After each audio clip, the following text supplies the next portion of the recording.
You know, we've got a great Memorial Day in this country, and it's called Independence Day, July the 4th.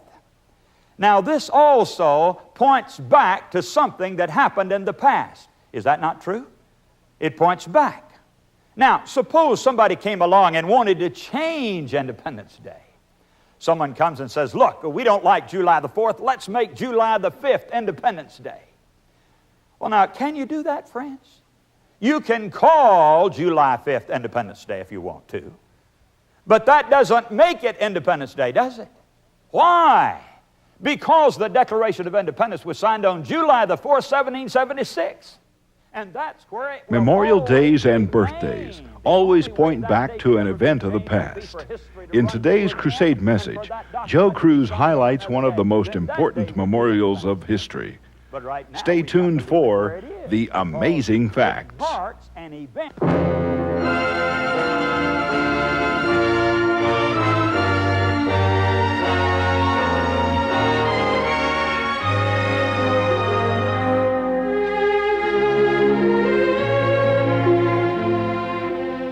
Here in these meetings, we've had quite a bit to say about doctrine as well as the great fundamental truths of salvation.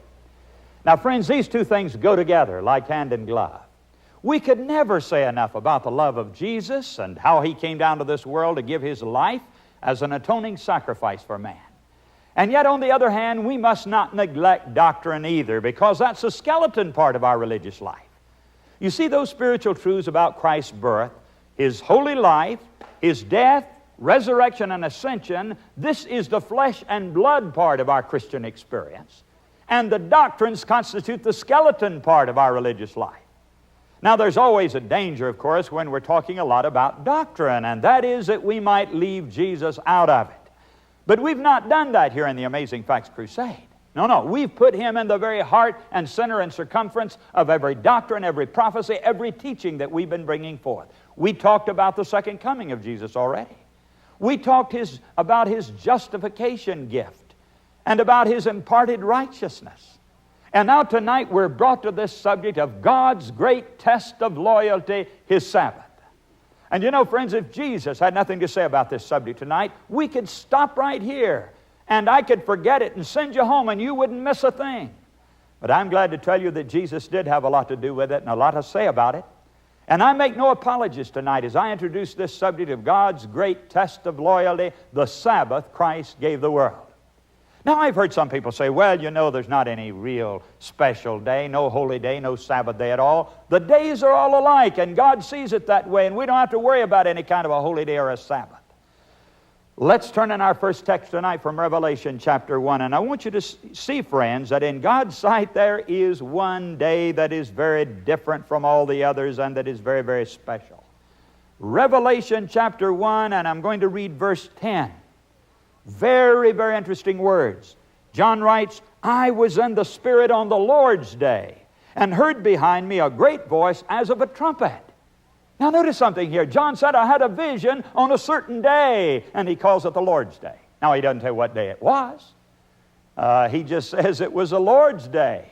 And do you know something? This little phrase, Lord's Day, is not found anywhere else in the Bible from Genesis to Revelation.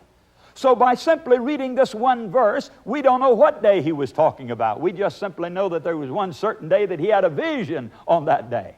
And he wrote it down here. But, friends, it's called the Lord's Day. Now, that indicates that there must be something special about it, right? Something special, because it's called the Lord's Day. Can we find out from the Bible and other verses of the Bible just what day John was talking about when he said he had this vision? I think so. Come back with me to Matthew 12, and we're going to look at verse 8. Matthew 12, verse 8, Jesus Himself is speaking here. And He says, for the Son of Man is Lord even of the Sabbath day. Now get this. If Jesus is the Lord of the Sabbath day, then the Sabbath must be the Lord's day. Isn't that right? If the English language has any meaning at all, that's exactly what it's saying. And do you know something, friends? The commandment itself that was written by the very hand of God says, the seventh day is the Sabbath of the Lord. So even there, it's called the Lord's Day, the Sabbath of the Lord. And then you come down to Isaiah 58, verse 13, and God says, the Sabbath, my holy day. In fact, that's the only day that God ever calls my day. He claims it as His own. So you see now why John said that he was on the Spirit on the Lord's day? That's the Sabbath that he had that special vision on. Now you may wonder and say, well, now why does God claim this day, the Sabbath, as His own in a very special way? And why does He designate it my day and the Lord's day? I'll tell you why, friends. Because Jesus made it in the beginning. Did you know that? Now a lot of people don't understand this. And there may be some puzzled looks out there right now. You're saying, Brother Joe, I thought God the Father was the great creator God who made everything in the world. No, friends, the Bible says that Jesus was the creator. Did you know that? Of course, Jesus is God too. We know that. But let's go in the Bible now to John chapter 1, and I want to read you these words very clearly because many people don't understand this biblical principle. John 1, verses 1 to 3. In the beginning was the Word, and the Word was with God, and the Word was God. The same was in the beginning with God. Now notice that somebody was back there in the beginning with God. And it says that His name was the Word. You see, that's actually what He was called. That was His name. And it says He was in the beginning with God. And the next verse says, verse 3, all things were made by Him, and without Him was not anything made that was made. Now let me ask you something, friends. Who was this Word that was back in the beginning with God who made everything that was made? Well, you just come down to verse 12, or 14 rather, and it tells us, and the Word was made flesh and dwelt among us, and we beheld His glory. The glory is of the only begotten of the Father, full of grace and truth. Who is that? Well, that's Jesus, friends. Christ was that Word who was with the Father in the beginning and who made everything that was made. Now, there are many other texts in the New Testament that say the very same thing. But let's go to Hebrews chapter 1 and read another one that is just as clear and specific as this one we just referred to. In Hebrews 1, verses 1 to 3. God, who at sundry times and in divers manners spake in times past unto the fathers by the prophets, hath in these last days spoken unto us by His Son, whom He hath appointed heir of all things, by whom also He made the worlds. Now notice it says it was by the Son, by Jesus, that God made everything that was made. In other words, Christ was the divine agent of creation by which everything was brought into existence. He's the one who spoke and caused matter to suddenly appear out of nothing. He did not create this world and this universe, friends, out of pre-existent material. God had the power to speak. Christ had the power to speak and cause things to suddenly appear out of nothing. And so the world was made, it says here. In fact, the worlds, plural, were made by Jesus. God did it through the Son. And so when we go back to the book of Genesis here and read about those first 6 days of time, in which something was made each day. You remember, light was made there on the first day, and then matter began to appear, one thing after another, the trees, the plants, and so forth. And then on the 6th day, you remember, that great masterpiece of creation, the animals were made, and then God made man. Adam and Eve were created on that 6th day. And then, following that climactic event, came the 7th day, and we read this now beginning in Genesis 2, verses 1 to 3. Thus the heavens and the earth were finished, and all the host of them. And on the 7th day God ended His work which He had made, and He rested on the 7th day from all His work which He had made, and God blessed the 7th day and sanctified it, because that in it He had rested from all His work which God created and made. Now notice He did all of the work on 6 days. And then on the 7th day, He did 3 things that were totally different from anything He had ever done before on the other days. It says He rested on that day. He didn't do any work at all. And He blessed it, and He hallowed it, and He sanctified it. You see, all of those things were done on this 7th day. And by the way, who is doing this now? Who is the Creator? Who did we find out the Creator was? Why, that's Jesus, friends. Christ is that Creator. This is the reason I love to preach about the Sabbath, friends, because you can't separate it from Jesus. He made it there in the beginning. And you find Him related to that Sabbath from Genesis to Revelation. And that's why I love to preach about the Sabbath, because Jesus made it. That's why it's called the Lord's Day. Now, friends, after we found out who made the Sabbath, and by the way, some people tell me, I've heard them say this over and over again, well, you know, that was done way back there in the Old Testament. That Sabbath doesn't have anything to do with us. Because, you know, it was made long, long ago for a certain period of time and for certain people, and so it doesn't apply to us today. Friends, that is not true. They even say it's a shadow. Have you ever heard anybody say that the Sabbath is a shadow and therefore it doesn't really apply today? That just isn't true. Let me tell you why it's not true, friends. It could never be true. You see, shadows did not exist before sin existed. You can't have a shadow before sin existed. No way. Certain things like the animal sacrifices came along as a shadow, pointing forward to the deliverance from sin. But if there had not been sin, there wouldn't have been any animal sacrifices. There wouldn't have been any of those types and shadows at all. You see, friends, the Sabbath was made in the beginning before sin existed. And therefore, you can never say that the Sabbath is a shadow of anything. Many other things were added as shadows after sin came in, but the Sabbath was made in the beginning in the Garden of Eden when everything was absolutely perfect, and there was no possible way for it to be considered a shadow. Now, let's ask another question, friends. We found out who made it. Jesus made it, didn't He? Who did He make it for? That's the next question. For whom was the Sabbath made? Now let's go to the book of Mark, chapter 2 and verse 28, and let Jesus answer this question for us.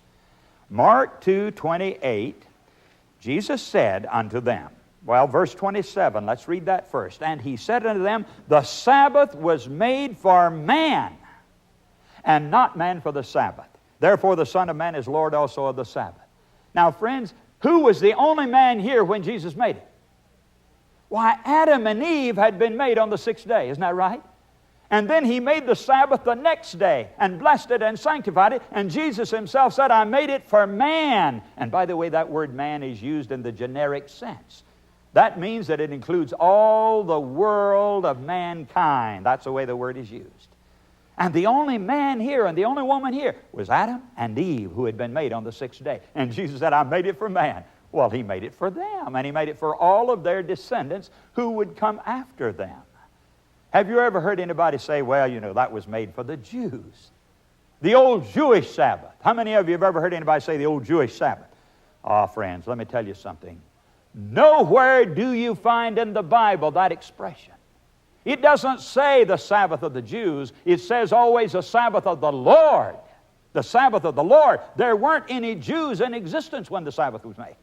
In fact, it would be 2,000 years practically before any Jews would even come on the stage of history.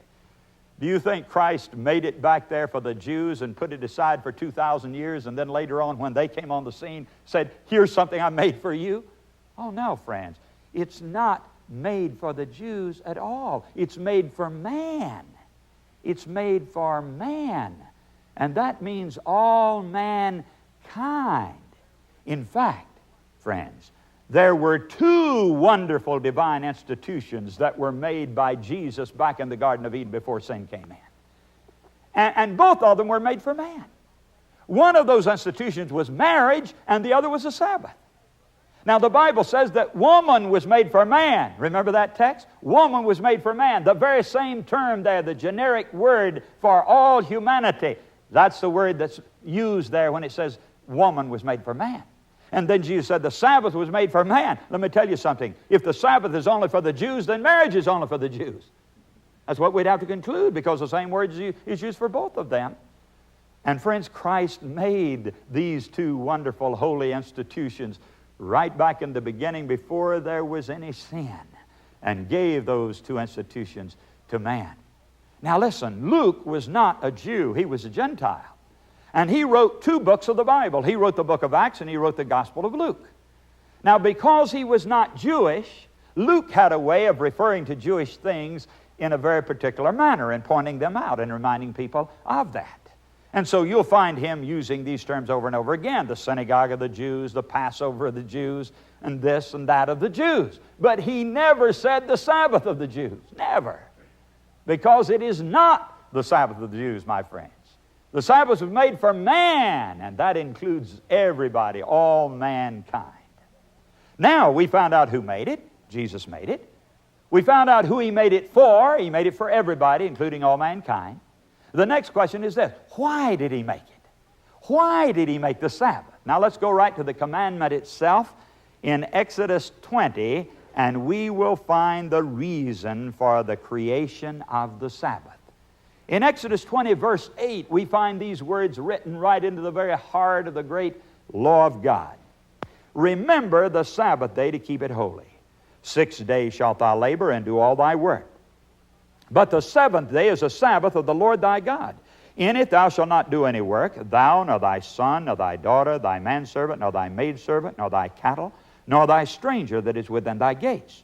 For in 6 days the Lord made heaven and earth, the sea, and all that in them is, and rested the seventh day. Wherefore the Lord blessed the Sabbath day and hallowed it. Now this tells us that God made this day as a memorial of creation. In other words, it was to remind men everywhere as to who the great divine creator was. Jesus made it. God made it. And so he said, you keep the Sabbath, and that will remind you that I am the only true God, the one who established the heavens and the earth and who spoke all matter into existence. And you will know then that I'm the only true God, the only one to be worshiped. Why, friends, in other words, what I'm saying is that this is the birthday of the world. It's the birthday of the world. And it points back to an event of the past. It is a memorial of something from the past to be remembered. And let me tell you something, you can't change a memorial, can you? You can't do it. You know, we've got a great Memorial Day in this country, and it's called Independence Day, July the 4th. Now, this also points back to something that happened in the past. Is that not true? It points back. Now, suppose somebody came along and wanted to change Independence Day. Someone comes and says, look, we don't like July the 4th. Let's make July the 5th Independence Day. Well, now, can you do that, friends? You can call July 5th Independence Day if you want to. But that doesn't make it Independence Day, does it? Why? Because the Declaration of Independence was signed on July the 4th, 1776. And that's where it will always remain. The only way that day could ever be changed would be for history to run through again and for that document to be signed on another day. Then that day would be Independence Day. But right now we've got to leave it where it is because it marks an event in past history, and it is a memorial of something that is already finished and we can't change it. It's very much like your birthday. You know, that's an act that has already taken place, hasn't it? Your birth. And all you can do year by year is to acknowledge that fact that you were born on a certain day. And so you remember it as your birthdays roll around. Well, now, the Sabbath is the birthday of the world. And every Sabbath, as it comes to us, it simply reminds us of something that is past, that has already happened. The only way you could change your birthday would be for your life to sort of be lived over again if possible, and you should be born on a different day, and then that would be your birthday. I can't change my birthday. It's on December the 28th, and it's going to stay right there on that day. I cannot change it, my friends, because it was on December 28, 1920. Well, when I was born in that year, that's my birthday. And it's December 28th. That's the point I'm making. It's that day that comes around every year that I can remember as the memorial of the day I was born. And I can't change it. I can't come along and say, well, I like December the 29th better, and so I'll change my birthday. You can't change your birthday. You can't change the birthday of the world either, friends. You can't change the Sabbath. It's fixed, and it's set right there. Now, let me ask you something. Does God's blessing make a difference on something? Does it? Why, friends, when God blessed that day back there and Jesus blessed that day, it made it different. Don't you pray for God to bless your children? You believe that makes a difference? You believe God's blessing makes a difference on something? Of course you do. That's why you pray for God to bless your children. And I'm telling you that that day, that seventh day that God made back there, that Jesus blessed back there, is different. It always will be. Nobody can change or remove the blessing of God. Now, you've noticed, of course, that fourth commandment right in the very heart of the Ten Commandment law of God, and you've seen that it's different from the others.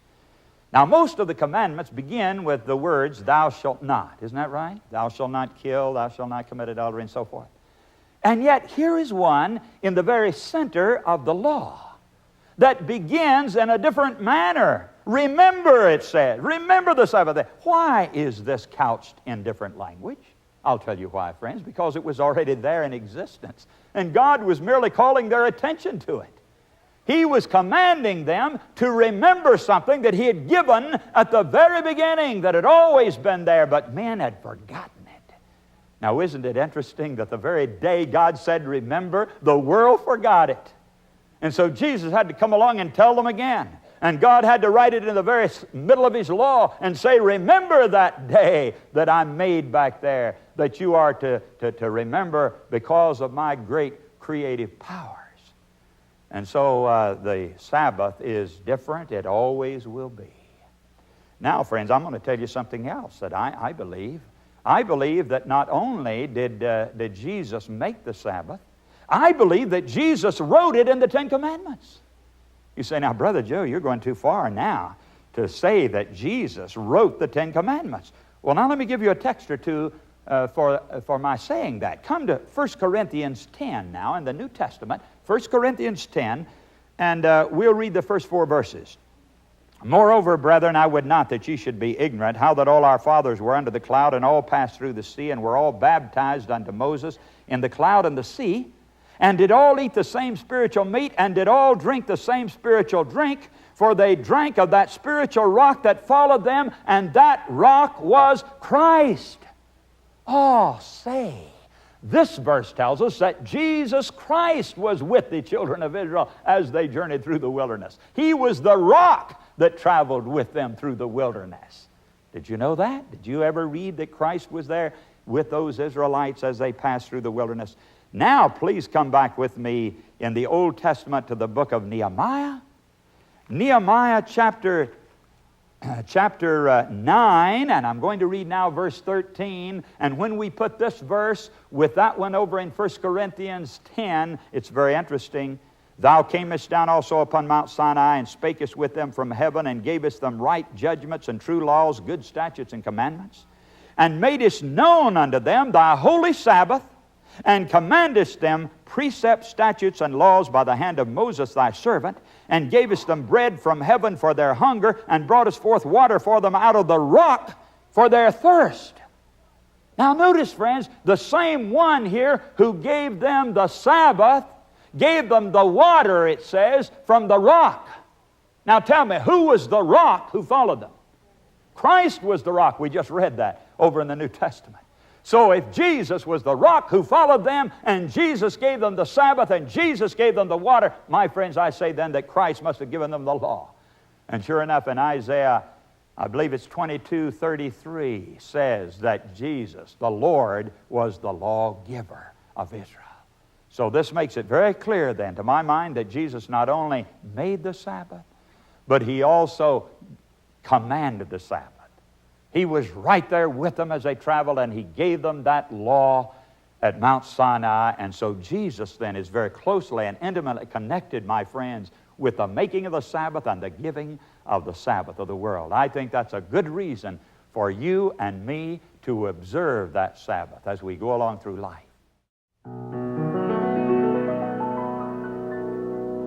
My heart can see when I pause to remember a heartache here is but a stepping stone along the trail that's winding always upward. This troubled world is not my final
that cause my heart to tremble,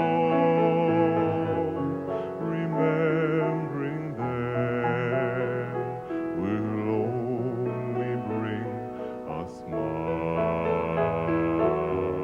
So until then, our hearts must go on singing. Until then, with joy, let's carry on.